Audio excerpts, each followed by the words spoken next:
नमस्कार, मैं हूं दीपांजलि मोहित्रा। दुनिया में एक से बढ़कर एक रहस्य है जिसके बारे में काफी कम लोगों को पता है। जो लोग इस तरह के रहस्य को जानते हैं वो चौंक जाते हैं। तो आज हम आपको एक ऐसे ही रहस्य के बारे में बताएंगे। ये रहस्यमय गांव ईरान में। इस गांव की खासियत है बौना होना। जी हाँ, अफगानिस्तान ईरान की सीमा से सटा हुआ एक ईरानी गाँव है जो अपने आप में अनोखा है। ईरान के माखुनिक नाम के इस गांव को बौनों का गांव कहा जाता है।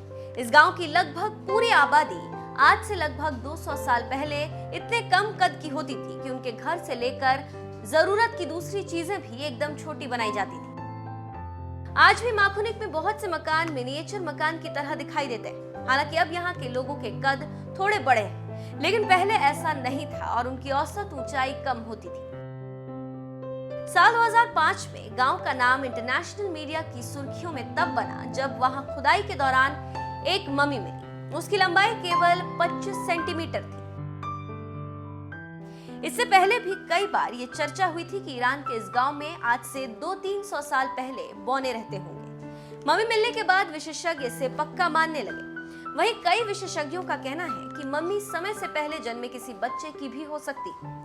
जो भी हो, इस बात में कोई शक नहीं कि पहले इस गांव में कम कद के लोग रहते होंगे।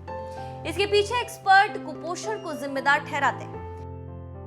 तेहरान टाइम्स की एक रिपोर्ट के मुताबिक चूंकि ये ईरान का काफी बंजर इलाका है, लिहाजा अनाज और फल फूल की पैदावार यहाँ नहीं थी। जो थोड़ी बहुत चीजें उपजती भी थी वो बेर, शलजम और जौ जैसी चीजें थी। गांव के लोग इसे ही खाकर गुजारा करते थे। धीरे धीरे उनमें शारीरिक विकास घटने लगा और फिर कम कद वाले लोगों से गांव भर गया।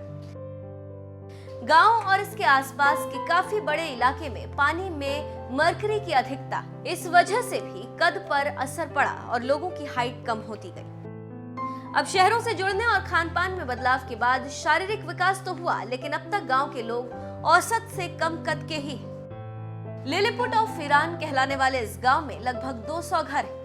इनमें से लगभग 80 घर अब भी ऐसे हैं जिनमें 2 से 3 फीट के लोग ही रह सके। वहाँ घरेलू जरूरतों के सारे सामान भी छोटे छोटे हैं। यहाँ के घर फिलहाल ईरान में काफी लोकप्रिय हो रहे हैं। ये निथोलिथिक काल के घरों से प्रेरित दिखते हैं। यहाँ पर एक जानकारी देते चले कि पाषाण युग के खत्म होने से ठीक पहले का समय था जब इंसानों ने घर बनाना और खेती करना सीखा। घर मिट्टी और खपड़ैल से बनने लगे जिनमें कम से कम खिड़कियां।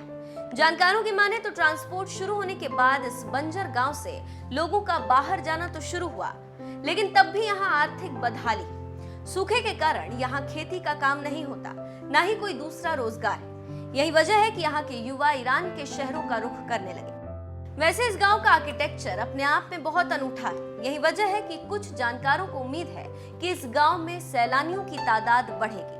पर्यटन बढ़ने से यहाँ के लोगों के लिए रोजगार भी बढ़ेगा। इसी तरह से चीन में सिचुआन प्रांत के एक गांव को भी दुनिया भर में बौनों का गांव कहा जाता है। यांगसी नाम के इस गांव की आधी से ज्यादा आबादी की ऊंचाई लगभग 2 फीट है। यहाँ के लोगों की ऊंचाई कम क्यों है, ये बात आज भी रहस्यों के साए में है। वैज्ञानिकों ने यहाँ की मिट्टी से लेकर पानी और हवा तक का अध्ययन किया, लेकिन कुछ भी ऐसा अलग सा सामने नहीं आया जो इसकी पक्की वजह बता सके।